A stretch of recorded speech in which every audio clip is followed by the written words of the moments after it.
What's up everyone, welcome back to the channel. आज हम लोग कंटिन्यू करने वाले हैं मैक्रो इकोनॉमिक्स का। बहुत दिन से वीडियो नहीं आया था तो मैंने सोचा आज माइक्रो इकोनॉमिक्स को कंटिन्यू किया जाए। बीएचडी का बहुत सारी वीडियोज आ रही हैं तो माइक्रो इकोनॉमिक्स का भी साथ साथ लेके चला जाए। आज हम लोग पढ़ने वाले हैं money and banking. Money and banking में आज हम लोग बेसिकली डिस्कस करेंगे मनी को, मनी क्या होता है, उसके फिर मनी सप्लाई वगैरह, इस सब को इस वीडियो में डिस्कस करेंगे। तो चलिए बिना टाइम वेस्ट किए इस वीडियो को स्टार्ट करते हैं। Let's start.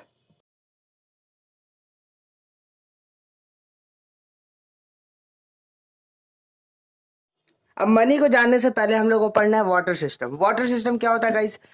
It refers to exchange of goods for goods. जैसे एक्स बंदा के पास मान लीजिए या वीट है, यहाँ पे बस एग्जांपल ले रहा हूँ ऐसा कुछ, और वाई बंदा के पास राइस है।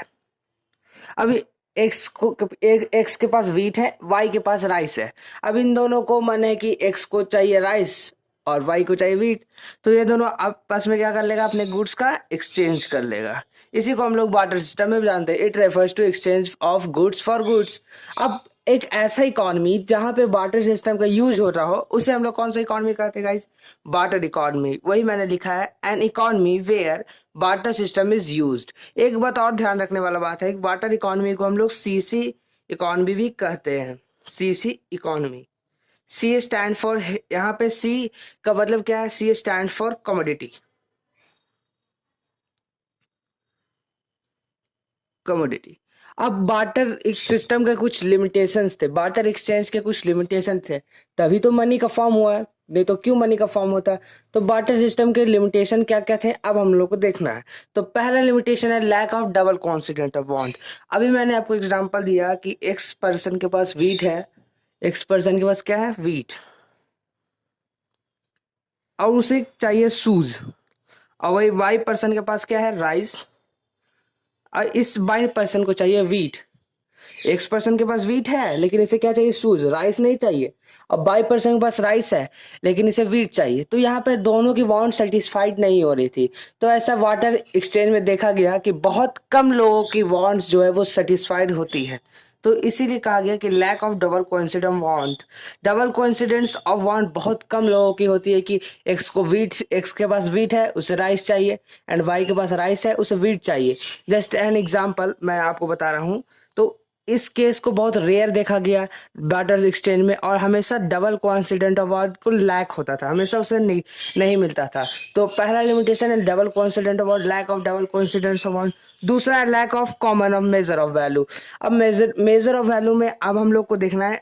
दूसरा एग्जांपल लेट्स सपोज देते हैं, एक्स के पास गोल्ड है एंड बाई के पास राइस है। बाई के पास हमेशा राइस ही रहेगा क्या?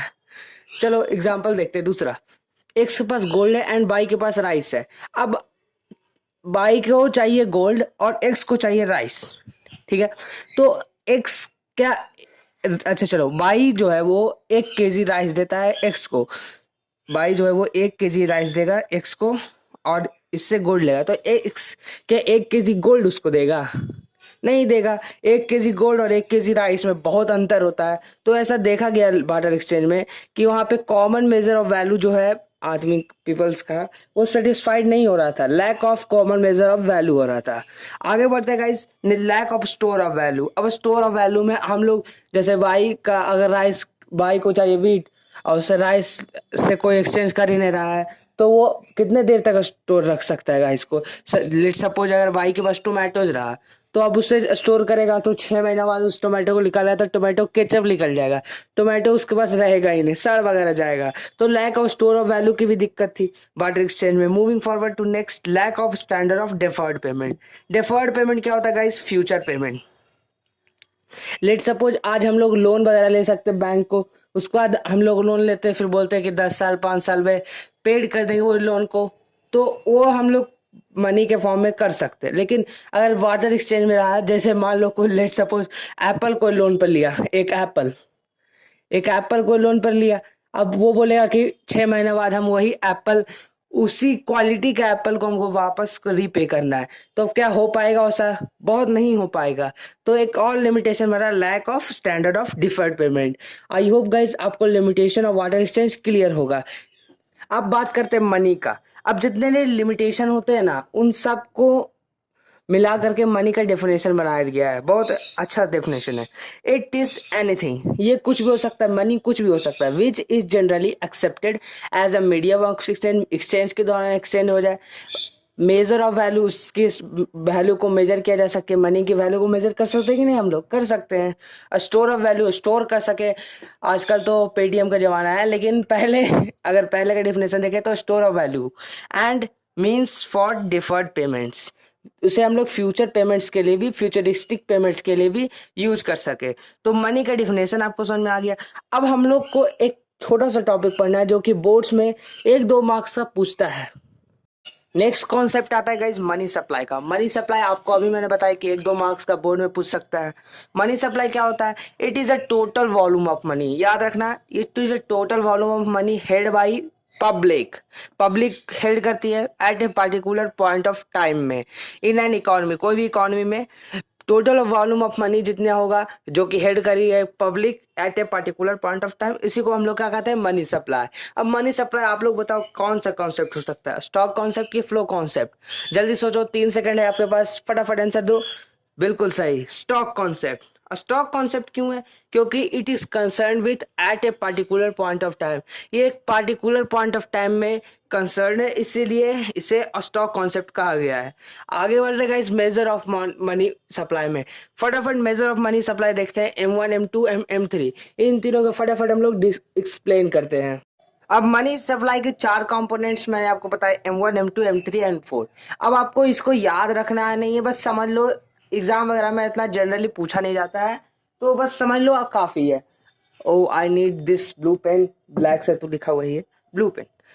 M1 क्या होता है? M1 क्या होता है? Currency and coins with public, जो भी करेंसी एंड कॉइन्स हेल्ड करती है पब्लिक वो M1 में आएगा। प्लस करेंगे हम लोग इसमें demand deposit of commercial bank, जो भी डिपॉजिट्स है, डिमांड डिपॉजिट है कमर्शियल बैंक में, वो सबको हम लोग इसमें ऐड करेंगे। उसके बाद ऐड क्या करेंगे? Other deposits with RBI। अब इस other deposit and with RBI में क्या आता है गाइज? IMF, जितने भी इंटरनेशनल मॉनेटरी फंड वगैरह हैं, IMF हो गया और वर्ल्ड बैंक वगैरह हो गया, तो अदर डिपॉजिट विथ RBI में ये होता है। आगे बढ़ते गाइज M2 का। M2 का बात करें तो M1 प्लस, M1 मतलब इन सारा, plus saving deposit with post office saving banks. अब इसमें saving deposit with post office saving banks क्यों ऐड हुआ? क्योंकि इसमें जो है saving deposit with post office bank में चेक फैसिलिटीज जो होते हैं विड्रॉ करने वाली, वो इसमें नहीं मिलता, इसीलिए इसे M2 में रखा गया। Moving forward to next M3। M3 क्या होता है? M1 मतलब कि ये सारा, plus net time deposit with banks. Net time deposit with banks को हम लोग कर सकते हैं FD, यानी fix deposits, fix deposits. Moving forward to next M4। M4 क्या होता है? M3 मतलब कि ये, plus total deposit with post office saving banks. I hope guys आपको मनी सप्लाई क्लियर हो गया होगा।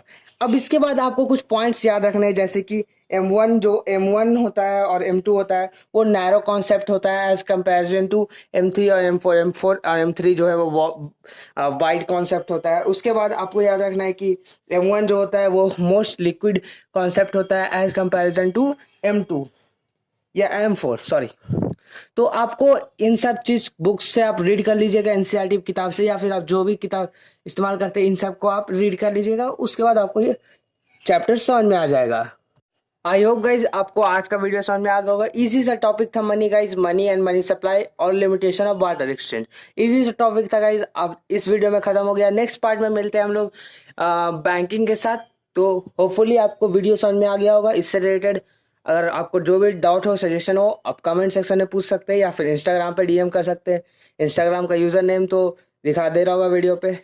तो चलो हम लोग मिलते हैं नेक्स्ट वीडियो में। Keep working hard and makes your parents proud. Thank you so much.